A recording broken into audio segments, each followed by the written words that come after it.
Alors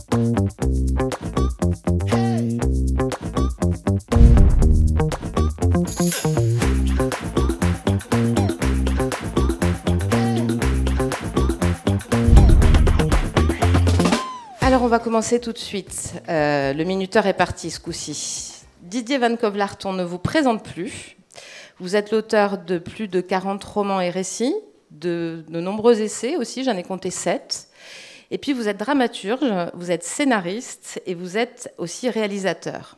Prix Goncourt, Rémi l'a rappelé, prix Goncourt à 34 ans pour Un aller simple, publié par Richard Ducousset chez Albin Michel il y a 30 ans. Bon anniversaire Didier. Merci. 30 ans de fidélité.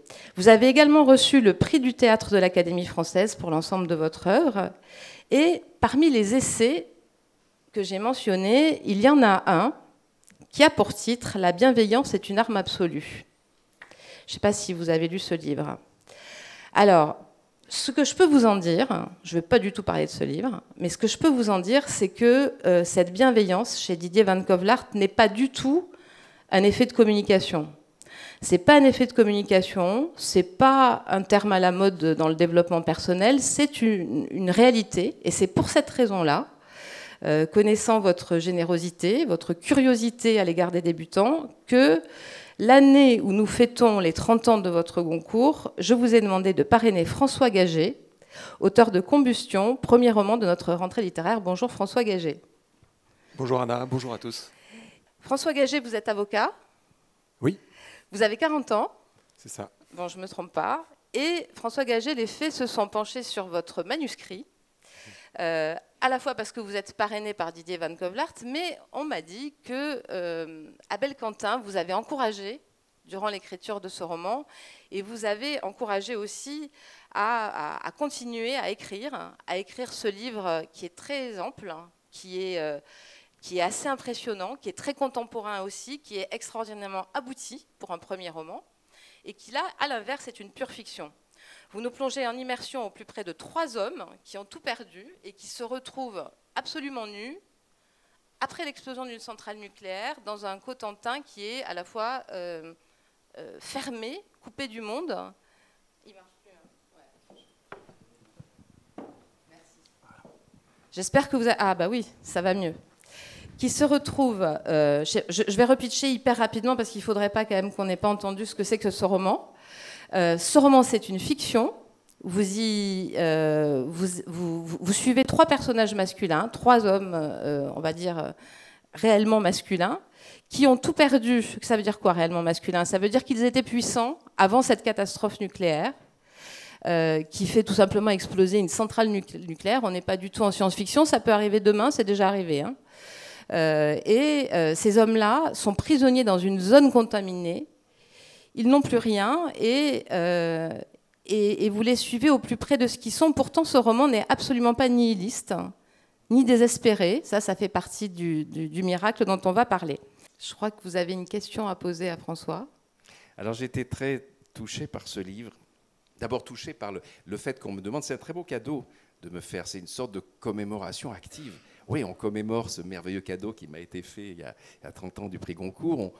On reparle de cette première publication et on me donne le livre, on me donne un premier roman. Et moi qui aime tellement admirer, parce que l'admiration pour moi c'est une forme d'énergie. Vous évoquez la bienveillance, tout à coup, oui, je suis un combattant de la bienveillance, mais ce n'est pas une posture, c'est aussi un besoin égoïste, de la même manière que j'aime la bonne chair, que j'aime tout ce qui te fait plaisir et tout ce qui grandit l'âme et réjouit le cœur. Donc là, je découvre cet auteur que je ne connaissais pas, je ne sais pas de quoi le livre parle. Et ce que j'aime le plus en littérature, c'est la précision. La précision du cœur, la précision du style, la manière justement de ne jamais être soumis à son sujet, mais à la fois de le dominer, de l'apprivoiser et de faire de vrais moments d'émotion, d'humour, de sensualité dans un tel contexte, justement, de catastrophe accidentelle, une centrale nucléaire. J'ai trouvé ça formidable. Et un roman, pour moi, doit toujours être résumé par une phrase. Il y a une phrase diapason. Moi, souvent, j'essaie de la mettre en tête de mon livre. Vous, elle arrive un peu plus tard. Et cette phrase, j'ai trouvé extraordinaire. Et pour ça, je ne veux pas dévoiler plus de votre livre, mais tout est contenu dans cette phrase. Pour moi, vous écrivez « Le meilleur de lui-même se consumait ailleurs ». Et ce livre où il est question de combustion, qui pourrait être juste contenu dans le suspense extraordinaire de cette histoire de trois survivants, provisoires ou non. Et en fait, tout ce que la situation présente déclenche dans le retraitement de leur passé, tous les personnages essentiels qui reviennent avec vous découvrirez des personnages éblouissants, notamment Yasmine, cette agente immobilière qui apporte tout ce courant d'air de vie, de sensualité, de désespoir joyeux, roboratif. C'est un personnage extraordinaire. Et plus le contexte est lourd, dramatique, incertain, et plus ces figures qui bouleversent votre vie prennent de l'ampleur. Et ça, c'est magnifiquement réussi. Il y a une maîtrise je dirais pas très étonnante, parce qu'elle est presque naturelle. On ne sent pas l'effort dans votre livre. Et franchement, on avance, on est aussi pris par le suspense du présent que par la reconstruction du passé. Et ça, c'est très fort, parce que quand on a un présent de narration où il se passe autant de choses importantes, un tel suspense, on pourrait dire qu'on n'a pas envie de retourner ailleurs. Eh bien si, vous nous emmenez ailleurs, on y est bien et on revient après. Donc bravo pour tout ça. Ma question, elle est toute simple. À ce moment de la publication du premier roman, le fait d'avoir vu physiquement votre premier livre, qu'est-ce que ça a déclenché en vous par rapport à, je ne sais pas si l'écriture chez vous était un rêve d'enfant comme moi, je ne sais pas ce qu'il y aura derrière. Est-ce que votre nature d'écrivain a été bouleversée, remise en question, stimulée par ce moment que vous vivez en ce moment ? Merci Didier, merci Anna, merci beaucoup pour effectivement ta bienveillance et ta lecture si attentive et fine de ce premier texte.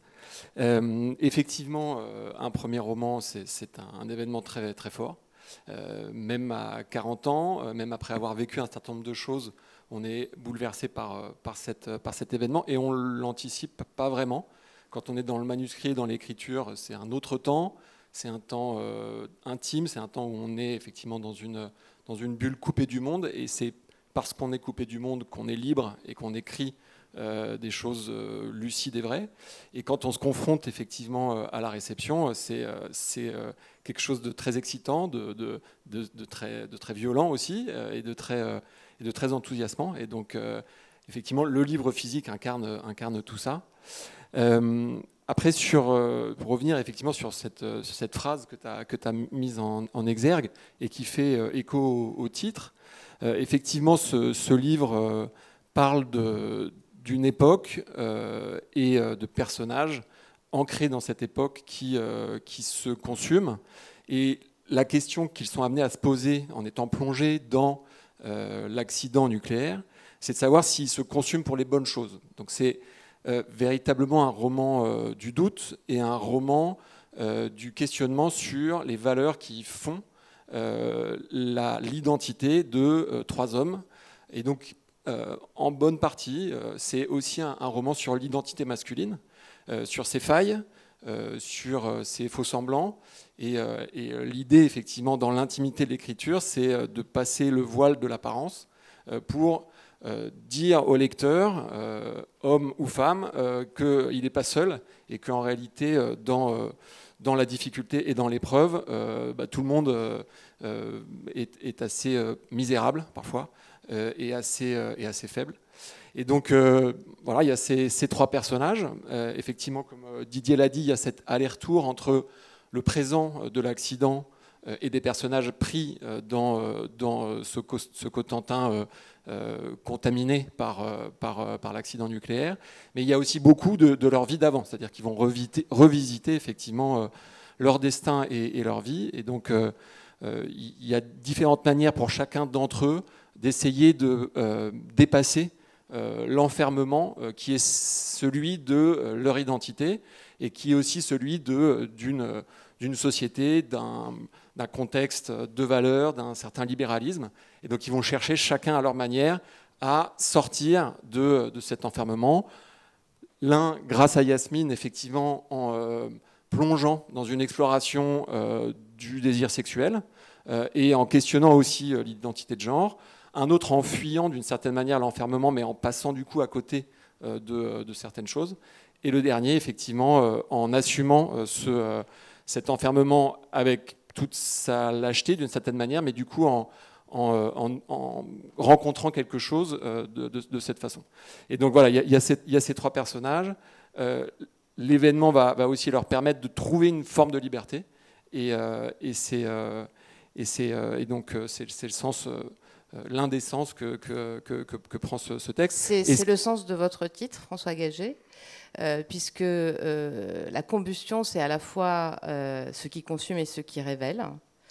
Et je pense que vous avez tous les deux donné très envie de lire vos livres. Je vous remercie. Merci.